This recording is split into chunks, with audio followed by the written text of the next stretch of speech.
welcome to Candace Speaks.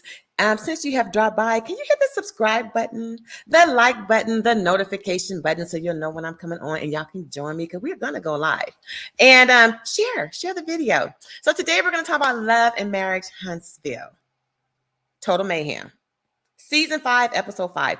Total mayhem. Oh, it was awful. But let's talk about it. Let's talk about it real quick. Okay, so let's start off. It was Destiny's day. Her grand opening for Maddoni, her beauty supply store with all things beauty. And she's in a good mood. It was nice to see Destiny looking all pretty, her hair looking all nice and everything. But quickly that changed. Because who did you see pulling up into her parking lot but Stormy? Now y'all know she and Stormy do not have the best track record. A lot of negative energy and tension between those two. So Destiny's entire face goes boom. There goes her energy. We're gonna talk about that later. Stormy comes out in good spirits. Her mom is with her. Her husband's with her. She has this humongous bouquet of beautiful pink and white roses and a big bow on it and everything. And she's bearing other gifts. She has a beautiful, we didn't see the purse, but a Gucci purse. Well, when Destiny saw Stormy coming, she immediately tells her manager, turn her around. They're not welcome. Send her back. So the manager goes out there with her big old smile, like, oh, you can't stay. I'll take that for you, but you can't stay. And Stormy's like, what? But she's still smiling. She didn't get all ratchet and nothing like that. I like Stormy. Well, Melnika, on the other hand, the other male, is talking to Destiny in the shop saying, nuh-uh, Destiny, you can't do that, girl. This is your business. Be bigger. She's giving her really good advice. Let them come in. Let them present their presence to you. Let them share this time with you. It's your business. Do better. Melody took a minute, but finally receives it and says, okay, you can go out and you can do it. Melnika goes out. She tells the manager, give her the flowers back so that she can come in. Melody said it's okay and present the flowers to her. Okay, so Stormy, being this bigger person that she is, she walks in, she's smiling, she's shining, and she says, hi, well, I'm happy to be here to celebrate you. Not the same words. And I wanted to present you with a nice gift. I'm so proud of you. Black business owners, we don't get this type of recognition in this industry, so I'm proud of you. And what I love that she said is, I know we have more to talk about, but we're not doing that today because today is your day. She grown. I love it. I want to give you this Gucci purse because I want us to be good. So grown of her in business and just here go Destiny. Okay, thank you. Stormy's still up here. She says, well, you got a gift table, girl. Where's your gift table so I can put my gift? That's a little shade, just so y'all know. That's a little shady. But I just love that she kept her energy, and as much as Destiny tried to drop everything, she's still there for a reason. I think her real reason was to say, I actually am really proud of you. I think she's bigger than a lot of the mess that really goes on with her friend that brings her around. We'll talk, which is Melody. Stormy walks away. She's having fun. She's talking to the men. The men, they all laughing, and Stormy's talking to them. And that's Marseau and Maurice and Martel. And she says, well, I know I can come blunt, but I don't mean nothing by it. And, we don't even have no beef, so we really need to fix that. That's basically what she's saying. And Marceau goes, well, you in Pettyville. Marceau is a nut. Okay, well, while that's going on, who else pulls into the parking lot? Lord have mercy. Uninvited. Now, mind you, Stormy was uninvited. And now here comes the other one. Melody in her white Mercedes truck. Steps out the car. She got on her black jumpsuit, all the dookie gold chains and stuff, the bobbed hair, the dark makeup around her eyes, and kind of looking like New Jack City Nino Brown. She was coming from mess, and she was dressed the part for it. She looked like she was coming from literally New Jack City or something like that. So anyway, she walks into the store already with the attitude, we're going to talk about that. She walks in the store, but she has the attitudes, but she, she barely speaks. She doesn't really speak to Destiny, by the way. She walks in, she glances, hi, and keeps walking. Destiny. She's going a beeline somewhere else. Now, her mama, being appropriate, actually walks to Destiny, faces her eye to eye and says hello. And Destiny greets her back. They go on about their business. Well, Mel is looking for her ally. So when she sees Stormy, that's who she goes over to. But she didn't get what she was looking for because she wanted Stormy to be ratchet with her. And Stormy's just smiling and saying, oh, no, I gave her this, and I just want her to be good. Mel, she good. We don't even have to be here that long. I'm only going to be here 10 minutes. Mel is not coming with the right energy. And unfortunately, for a moment there, Stormy kind of fell into Mel's nasty and said, well, if she don't like it, I'll take my purse back. But, Stormy, you weren't feeling that way until you let your cloud come in. So y'all got to be careful letting other people's energy change your energy. Melody, when she felt Stormy's energy really wasn't trying to change, and she was trying to stay focused on saying, well, isn't it nice and stuff like that? Then Mel does what I call, what she always does, her gaslighting, the fakeness. I think she's super fake because what she says, well, when Stormy talks about, well, maybe I'll take my purse back. Well, no, when God puts something on your heart, you should just do it. This is Mel now. Like, really? And, we got to be bigger and better. Oh, whatever. She always tries to play the I'm so sweet, innocent role. And I'm really not here for that either. But your mouth is saying one, but your whole face and your actions and posture says something else. She's incongruent. They've been calling all this stuff gaslighting. You say one thing, but you mean in something else, and you're putting other stuff for other people, whatever. But she's very incongruent. She's just as fake as she wants to be. She came there with nasty energy. She did not come there to celebrate Maddoni or Destiny. Period. And she didn't mind coming in with nasty energy to somebody else's major occasion. So anyway, so she's over there really trying to talk about Melody. The manager, I think all of them over there at the counter see this. So the manager comes over again with a big old smile on her face. Is everything good? Are you guys good? How are you enjoying it? Oh, it's good. Mel, I just got here, so I don't know. I haven't been anywhere yet. So the manager's looking at Stormy directly when she's asking these questions. Was everything good? Are you okay? Oh, she's okay. Why is Mel speaking for Stormy? Because I can't even call it right this minute. Why is she speaking for Stormy? Because the manager's totally looking at Stormy like, are you okay? Are we good? Okay. So, all that happened. Well, Mel wasn't there for Stormy, was not there for Destiny anyway. She was there for Miss Wanda. Because Miss Wanda made some remarks about the paternity of the baby. And Mel ain't having it. She's pissed off about it. So she really came to confront Miss Wanda. So she goes out to Miss Wanda, makes a beeline, whoop, to Miss Wanda. When she first stands there, she goes, oh, I want to see what's under all this food. And so I want to see. Okay, so she's perpetrating.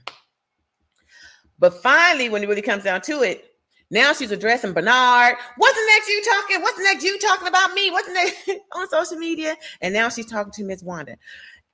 But she's not really there for a conversation. She came like she wanted to fight. All her energy was like she's hollering and screaming at Miss Wanda. And you're going to keep my kids out your mouth. You're going to keep my kids' names out your mouth. And you're not going to be sitting here questioning the paternity of my child, and all this other stuff.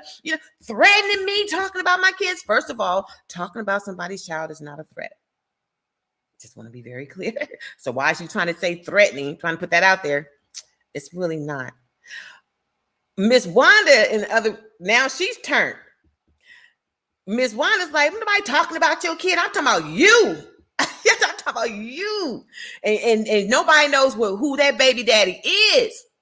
Because she don't look like nobody but her daddy, but the daddy, whoever that daddy is. She's clowning, okay, Miss Wanda. Let me just say this. The way Melody walked up on Miss Wanda, and I know Miss Wanda was out of line. We don't talk about kids, not even indirectly. What I have to say is, if those two were face to face when that conversation happened, and because all this is about Melody on Carlos King's show. This is how it started, according to Tisha. Melody was on Carlos King's show. They would have some kind of conversation. Melody goes, well, her baby daddy be in my DMs. And Carlos starts laughing. Her baby daddy, how old is he? She goes, well, I don't know. You got to ask Tisha. It's her daddy. Oh my, so that was off right there, right? If you were face to face, you would have said, well, at least I know who my baby daddy is. You would have clowned. I mean, you would clown. At least I know who my baby daddy is, or who is your baby daddy? Or, something like that. But the fact that it was on social media, then it becomes a big deal because, you're talking about this kid. But actually, she is really still going for male. She's still going for male. It's just that there's a kid involved, no doubt. And although anyway, so moving forward, Tisha gets in the middle because Mel is howling and screaming at her mother. And y'all, I'm just saying this. Don't come yelling at my mama like that. Especially if you my age or younger. We're going to have a problem. Don't do it. If you want to have a conversation with her, y'all can have a little conversation. I'm going to be there because what you're not going to do is disrespect my mother. If you really have a problem, you can come to me. Or if you know how to speak respectfully to it, and I know everybody, mama, whatever, I don't care. They can do some rap, but it's still somebody's mother. This is a way to deal with that. I'm just not going to do it. I'm not going to go up on somebody's mama. It's words. It's your words. And Wanda made it very clear. She said she's just speaking what Martel said on Heavenly's show. What Martel said on Heavenly's show, that he wasn't sure about the paternity of his own child. Y'all know he ratchet. Anyway, moving forward, Tisha gets in the middle, but her back is turned to Mel. See, she wasn't looking for confrontation because my back would have been to my mama and I would have been talking to Mel directly. I'm just saying. Her back was to Mel saying, Mom, what is going on? What is all this? Trying to separate everything. Marceau's on the outside saying, get from in between them. Get from me. And check this out. I know this is TV and y'all filming, but how ratchet, how awful is it that people are standing around watching this youngster run up on a grown-ass woman, excuse me, Lord, on a woman, somebody's mama. And although I know Miss Wanda is from across the tracks and she can hold her own, she's not worried about Mel. She don't care that she's younger than her. I wouldn't either. I don't know why people think 55 is old. Because I think Miss Wanda's like 55. She's my age. I'm not that old. And I'm very, very physically fit.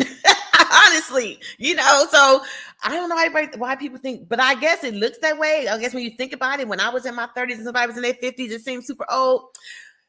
Wanda don't think like she no old woman, no crickety woman, because she's not. And she's from across the tracks and she does things the way she does, and it is the way she is, and she'll fight you and all this other stuff. Marceau says, don't get in the middle of it, because if anything happens to you, and that's the man who loved his wife and his family, anything happens to you, I'm gonna go to jail and it's gonna be a big mess. It's gonna be a real mess. So I need you not to be in the middle. But Tisha's like, but that's my mother. Let's not get that confused. It's still my mother.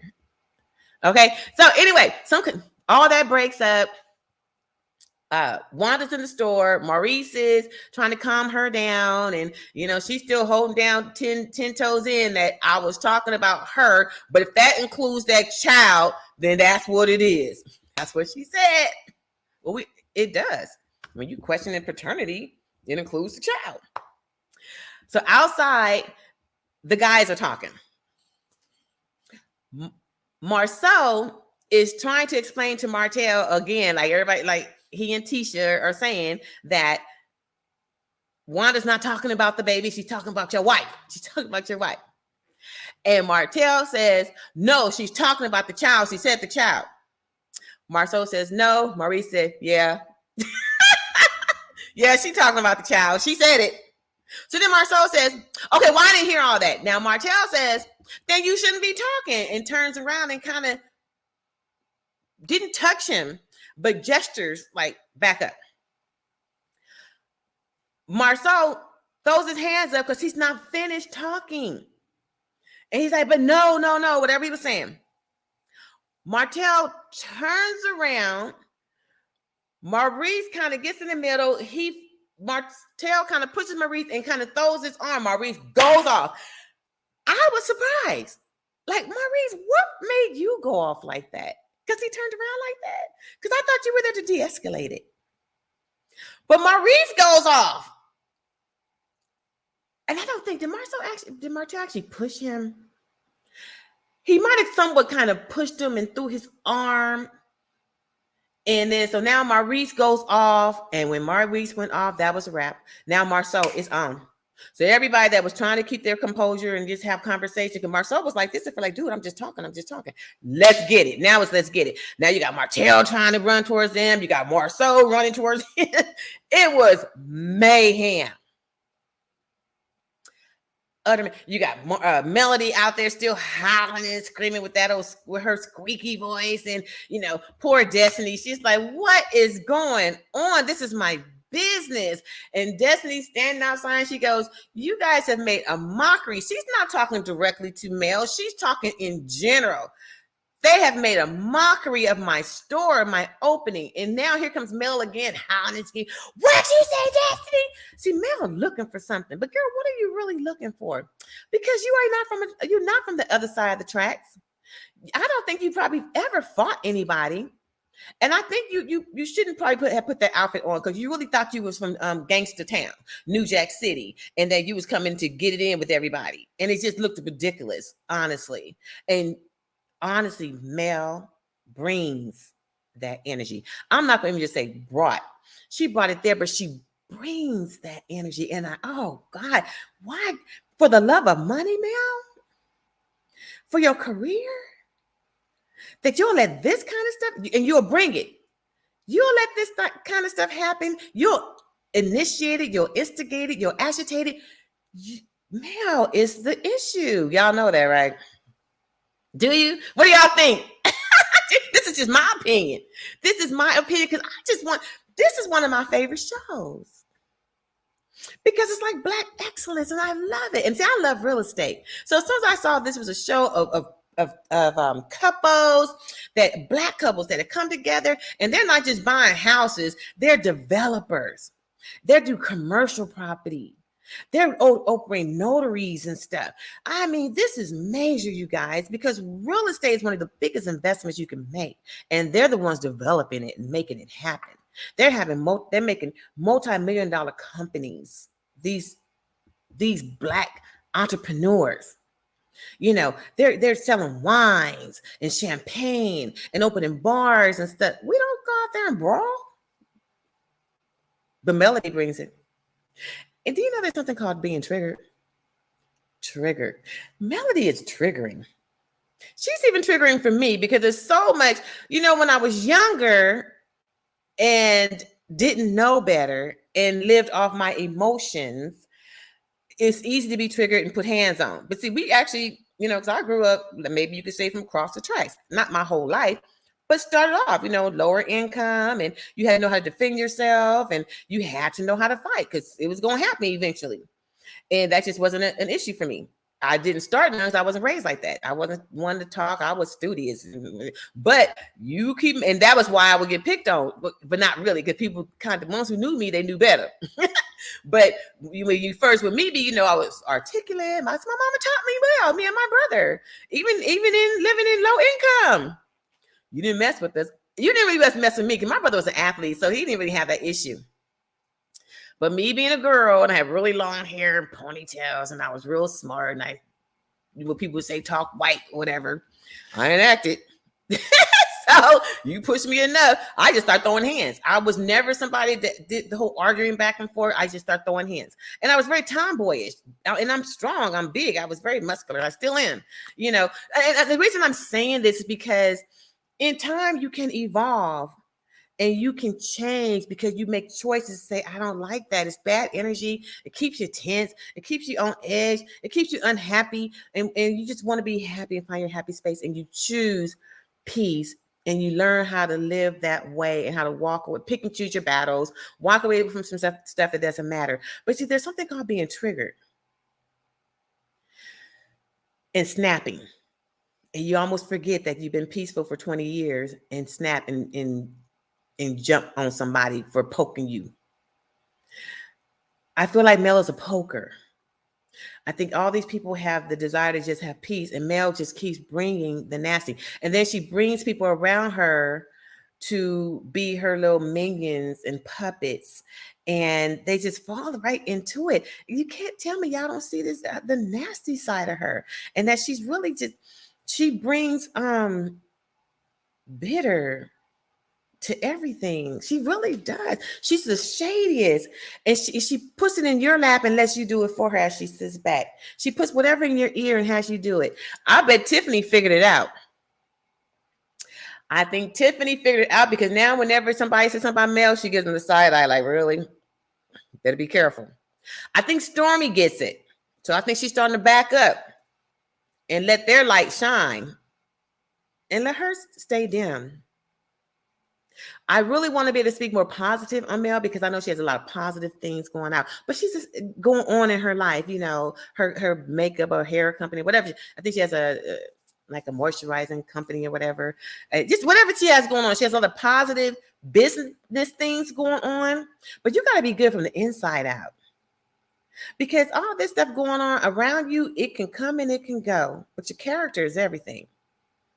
Your character is everything. And she's like a sellout for money. Don't let money rule you. We need it. We need it for survival.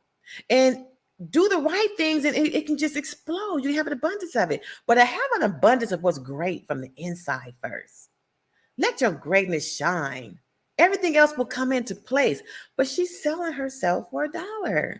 That's just how I see it, y'all. What do y'all think? Because I know we got some male fans out there. But I just say she brings the storm. She brought the storm here. She brought mayhem to a situation that should have been great for Destiny. So let's get to Destiny real quick. Destiny, you got to grow up. You're opening businesses. You're a mother, and you need it. Like, you actually need it.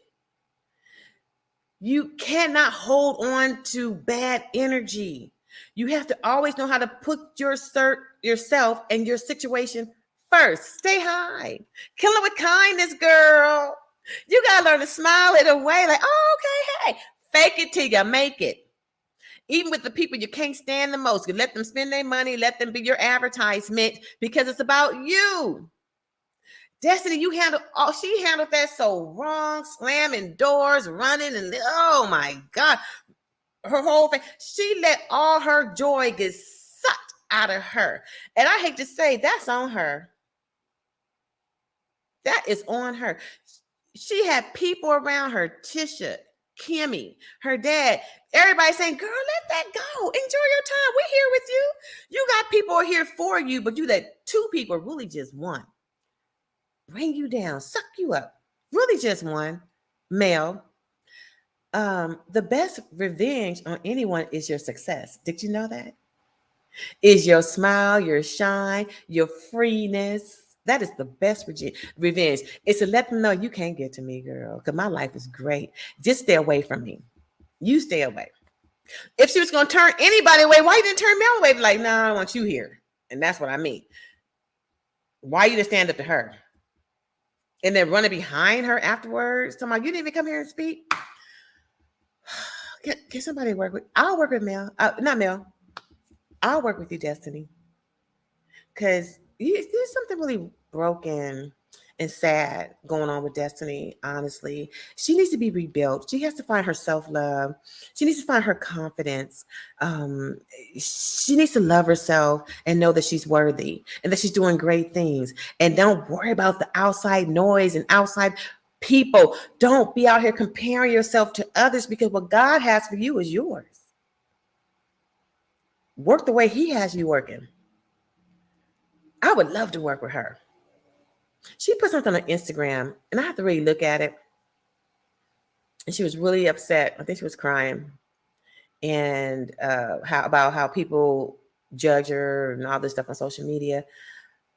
Again, I would love to talk to her. Because so what? You don't know these people. You don't even know me. You don't know me. I don't know you. All I know is what I see. Somewhere you have to focus on just yourself and the people around you that you really know, that love you. And whoever's not there for you, let them go their direction, because you're going to be about building yourself up, your self-esteem, starting fresh, leaving anything in the past, creating the new you and standing on it. It's really not that difficult. It's simple, but not easy. I should say that, because there is a practice that comes with it. Breaking old habits is not easy, but when it has to do with you being your best, you have to want to do it for yourself. And it can definitely happen. I did it for me. And I feel so much, and I've had so much light. Oh my God. Because in the beginning, when I was younger, I was a fighter. If you had something to say about me, if you did, definitely don't bring it to me, because we're going to do it. I mean, man. And I just realized it wasn't a happy way to live. And the day I chose to be my best me, and my energy says smile, I learned how to leave raggedy alone and stay around people who are like me. And life has been good. Does that mean everything around me is great? No, but my energy will stay great. My energy will stay great. And I want that for Destiny. And I really want that for Mel. God, girl. Y'all have a good day. Thank you for dropping into Candace Speaks. Keep coming. Subscribe. Hit the like button, please. And hit the notification button, because we're going to start going live and we can have real conversation. I love these shows, but I really want people to see how you can do better and apply better energy and put out more positive. You can have some shade if that's what it takes to keep some ratings. But again, the ratings really were not that good for all this mayhem. It wasn't worth it. And Melody, you keep bringing it. Can you stop? Again, thank you for coming and checking me out on Candace Speaks. Come join us. I'll see you next time. Have a great day.